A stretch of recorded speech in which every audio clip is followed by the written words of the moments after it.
आज है 4 सितंबर 2023 दिन सोमवार। Welcome back to clean news UP. चलिए देखते हैं उत्तर प्रदेश की 25 फटाफट बड़ी खबरों को। इससे पहले आप न्यूज को कहां से देख रहे हैं हमें कमेंट पे बताना बिल्कुल ना भूलें। साथ ही हमारे फेसबुक पेज को भी फॉलो करें। फेसबुक पेज का लिंक डिस्क्रिप्शन में दिया गया है। राशन के लिए 31 लाख लोगों का होगा वेरिफिकेशन। आगरा में फर्जी तरीके से राशन ले रहे लोगों को जल्द ही ये सुविधा बंद हो जाएगी। सरकार राशन ले रहे लोगों के बायोमेट्रिक सत्यापन का अभियान शुरू करने जा रही है। जनपद में मौजूद 7.40 लाख राशन कार्ड की 31 लाख यूनिट धारकों को राशन लेने के लिए अब बायोमेट्रिक ई-केवाईसी करानी होगी। जो यूनिट धारक बायोमेट्रिक ई-केवाईसी कराने में असफल होंगे उन्हें राशन मिलना बंद हो जाएगा। कोरोना काल से केंद्र व राज्य सरकार गरीब लोगों को मुफ्त राशन दे रही है। सरकार का मानना है कि बीते 3 साल में बड़ी संख्या में लोगों ने मुफ्त राशन के लिए फर्जी राशन कार्ड बनवाए। काशी विद्यापीठ में एडमिशन के लिए अब कम मेरिट वालों को भी मिलेगा मौका।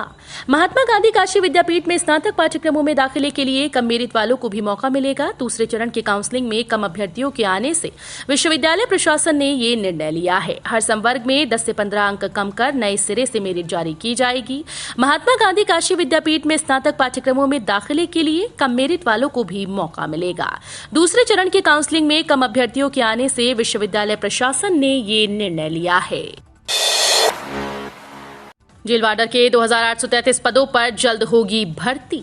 प्रदेश की जेलों में जेल वार्डर की कमी को दूर करने की कवायद शुरू हो गई। उत्तर प्रदेश पुलिस भर्ती और प्रोन्नति बोर्ड ने जेल वार्डर के 2833 पदों पर भर्ती की प्रक्रिया शुरू कर दी। बोर्ड ने परीक्षा आयोजित करने के लिए कार्यदायी संस्थाओं से आवेदन मांगे। इस परीक्षा में करीब 6 से 8 लाख अभ्यर्थियों द्वारा आवेदन करने का अनुमान है। भर्ती बोर्ड ने कारागार विभाग में होने वाली जेल वार्डर की भर्तियों के लिए कार्यदायी संस्थाओं से आशय पत्र आगामी 15 सितंबर तक आमंत्रित किए हैं। दीक्षांत समारोह के लिए 17 समितियों का गठन। 25 टॉपर्स को मिलेगा गोल्ड मेडल, 21 को पीएचडी की उपाधि। मदन मोहन मालवीय प्रौद्योगिकी विश्वविद्यालय का 8वां दीक्षांत समारोह 19 सितंबर को पूर्वाह्न 11 बजे से बहुउद्देशीय सभागार में आयोजित होगा। इसे लेकर तैयारियां तेज कर दी गई। समारोह में 25 टॉपर्स को गोल्ड मेडल, 21 को पीएचडी की उपाधि और 1443 छात्रों को डिग्री प्रदान की जाएगी। समारोह की अध्यक्षता कुलाधिपति आनंदीबेन पटेल करेंगी। मुख्य अतिथि के रूप में किसी लब्ध प्रतिष्ठ व्यक्तित्व को आमंत्रित किए जाने के लिए राजभवन की ओर से विश्वविद्यालय से 3 नाम मांगे गए हैं। काशी की गलियों में अब नहीं दिखेगी गंदगी, कूड़ा उठाएंगे ई रिक्शा। गलियों में अब गंदगी नहीं दिखेगी, इसके लिए नगर निगम ने मुकम्मल योजना बनाई है। ई रिक्शा संकरी गलियों में पहुंचकर कूड़ा उठाएंगे। ट्रायल में बेहतर परिणाम सामने आने के बाद नगर निगम ने ये निर्णय लिया। इससे तकरीबन 2.5 लाख की आबादी को फायदा होगा। उन्हें कूड़ा फेंकने के लिए सड़क पर नहीं आना होगा। दरअसल बनारस की संकरी गलियों में कूड़ा गाड़ी नहीं पहुंच पाती। ऐसे में लोग खुले में कूड़ा फेंक देते हैं।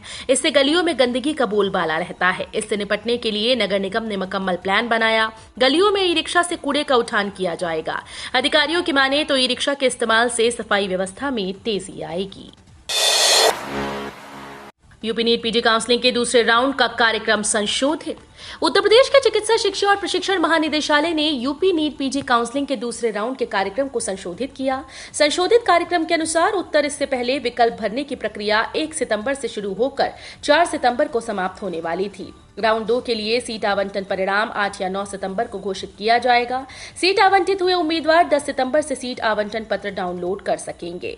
इसके बाद उन उम्मीदवारों को 11 सितंबर से 14 सितंबर के बीच आवंटित संस्थानों को रिपोर्ट करना होगा। महिला व्यवसायी को सीएम योगी ने दिया 5 लाख रुपया।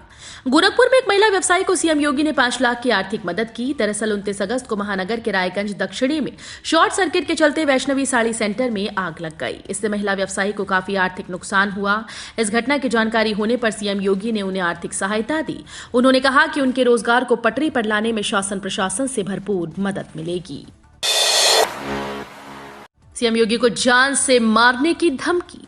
बरेली के हाफिजगंज में एक युवक ने इंस्टाग्राम पर सीएम योगी को जान से मारने की धमकी दी। हिंदू जागरण मंच के द्वारा इसकी शिकायत करने के बाद पुलिस ने आरोपी को गिरफ्तार कर लिया है। आरोपी युवक का नाम अनस अंसारी है। वो रिठौरा का रहने वाला है। उसने इंस्टाग्राम पर धमकी भरे मैसेज किए। मैसेज में अपशब्द भी लिखे। थाना प्रभारी ने बताया कि आरोपी के खिलाफ मुकदमा दर्ज कर उसे जेल भेज दिया गया है। लखनऊ गोरखपुर के लिए एक और रेल रूट। आगरा मथुरा के लिए भी खुलेगा नया रास्ता।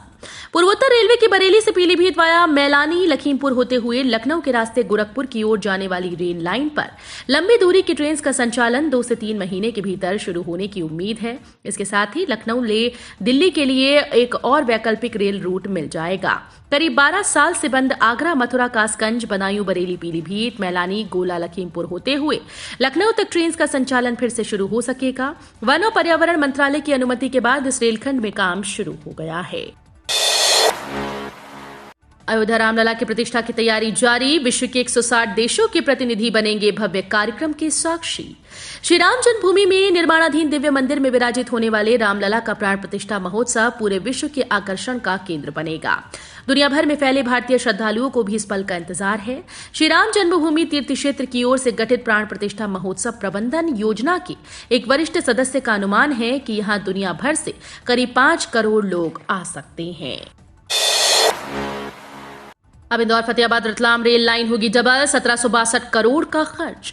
एक अहम कदम उठाते हुए पश्चिम रेलवे ने Indore Fatehabad Ratlam single rail line को डबल लाइन में बदलने के लिए डिटेल एस्टीमेट मुंबई मुख्यालय से नई दिल्ली स्थित रेलवे बोर्ड को भेजा है। लगभग 116 किलोमीटर लंबे इस सेक्शन में अतिरिक्त रेल लाइन बिछाने पर 1762 करोड़ रुपए से ज्यादा खर्च होंगे।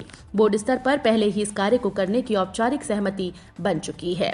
फिलहाल सिंगल लाइन सेक्शन के कारण इस रूट पर ज्यादातर समय यात्री ट्रेन और मालगाड़ियों की आवाजाही बनी रहती है। जनता की समस्याओं का निराकरण सरकार की प्राथमिकता। जनता दर्शन में सीएम योगी ने सुनी लोगों की समस्याएं। सीएम योगी ने उक्त निर्देश रविवार सुबह गोरखनाथ मंदिर में जनता दर्शन के दौरान दिए। मंदिर परिसर के महंत दिग्विजयनाथ स्मृति भवन के सामने जनता दर्शन में कुर्सियों पर बैठाए गए लोगों तक मुख्यमंत्री खुद गए और एक एक कर उनकी समस्याओं को सुना। मुख्यमंत्री ने इस दौरान लोगों से मुलाकात की, आश्वस्त किया कि किसी को भी चिंता करने की आवश्यकता नहीं, सबकी समस्या का समाधान हर हाल में किया जाएगा। जनता दर्शन में कई महिलाएं जमीन से जुड़े विवादों में प्रार्थना पत्र लेकर पहुंची थीं। डिप्टी सीएम बोले, हर भ्रष्टाचारी तक पहुंची मोदी की दूरबीन, बेईमानों से वसूली कर बनाई जा रही योजनाएं।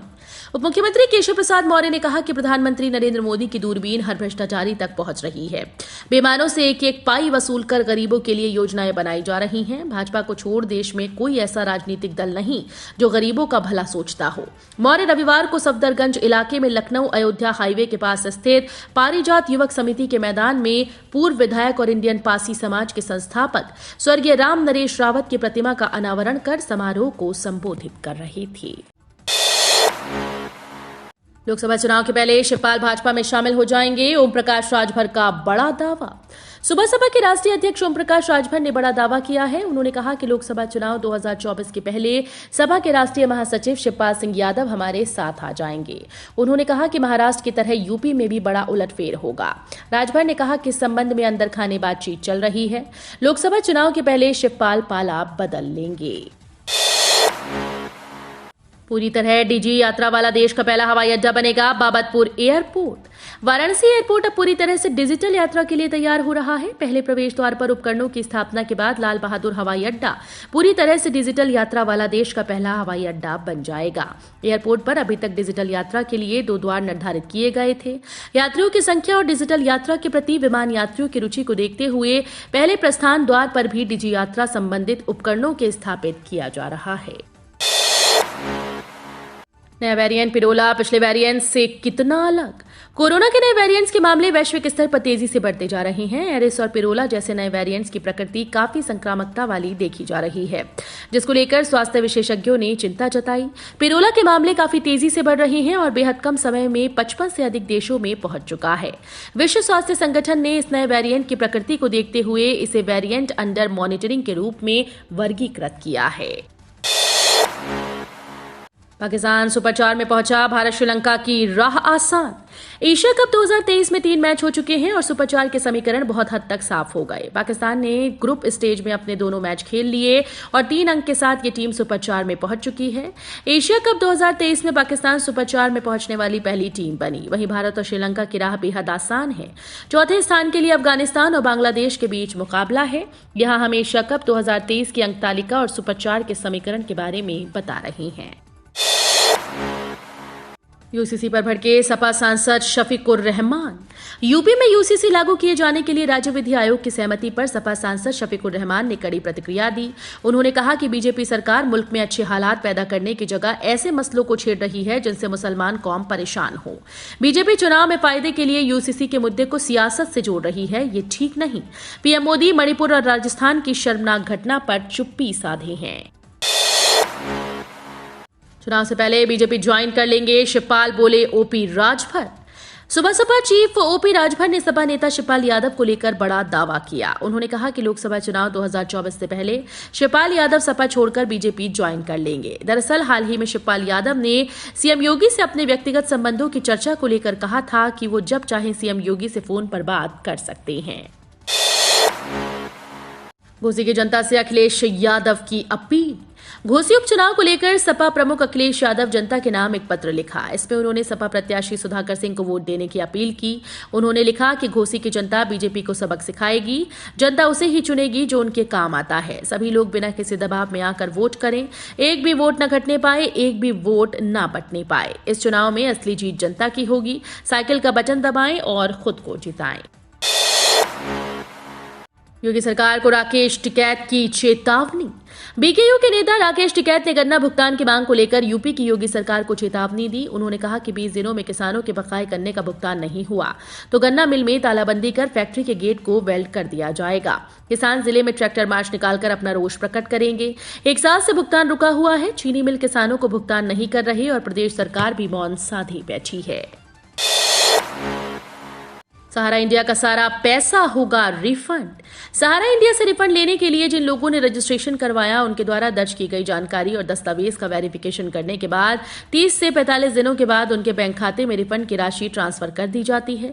सरकार की तरफ से ये कोशिश की जा रही है कि जल्द से जल्द सभी निवेशकों के पैसे रिफंड कर दिए जाएं, मगर वेरिफिकेशन प्रक्रिया में समय लगने के कारण ये प्रक्रिया थोड़ा धीरे धीरे चल रही है।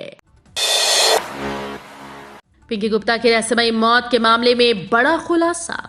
गाजियाबाद में जिम रिसेप्शनिस्ट पिंकी गुप्ता की रहस्यमयी मौत मामले में पुलिस को एक सुसाइड नोट मिला। इसमें मृतक पिंकी गुप्ता ने लिखा, मुझे खुद पर शर्म आती है। लोगों ने मुझे समझाया था कि लेकिन मुझे तुम्हारे आगे कुछ दिखाई नहीं दिया। मैंने धर्म तक बदलने की बात सोची, तुम्हारी हर चीज स्वीकार करने की सोची, तुम फिर भी नहीं समझे। Good bye Saqib. फिलहाल आरोपी को पुलिस ने गिरफ्तार कर लिया है। बोले शौकत अली, जिन लोगों ने अंग्रेजों के तलवे चाटे वे राष्ट्रवाद सिखा रहे। यूपीएआईएमआईएम के अध्यक्ष शौकत अली ने अमरोहा में एनडीए और इंडिया गठबंधन के नेताओं पर निशाना साधा। उन्होंने कहा कि जिन लोगों ने आजादी की लड़ाई में हिस्सा न लिया हो, अंग्रेजों के तलवे चाटे हों और हुक्का चलाते थे, वे लोग हमें बताएंगे कि राष्ट्रवाद क्या होता है। झारखंड में असदुद्दीन ओवैसी की रैली में शाकिर साहब जिंदाबाद के नारे को पाकिस्तान से जोड़ दिया। पाकिस्तान को हम अपने पैरों पर रखते हैं। यूपी टी20 लीग में मेरठ पर गोरखपुर की शानदार जीत। यूपी टी20 लीग में खेले गए मैच में गोरखपुर लॉयंस ने मेरठ मैवरिक्स को 8 विकेट से हरा दिया। पहले बल्लेबाजी करते हुए मेरठ ने 213 रनों का लक्ष्य दिया था। जवाब में गोरखपुर ने 8 गेंद शेष रहते ही मैच अपने नाम कर लिया। गोरखपुर लॉयंस के यशोवर्धन सिंह ने 40 गेंद में 10 चौके और 3 छक्कों की मदद से 81 रन और सिद्धांत सरवन ने 24 गेंद में 3 चौके और 6 छक्कों की मदद से 61 रनों के नाबाद पारी खेली। तो ये थी आज की 25 फटाफट बड़ी खबरें। अगर आपको न्यूज पसंद आई हो तो वीडियो को लाइक और शेयर जरूर करें। धन्यवाद।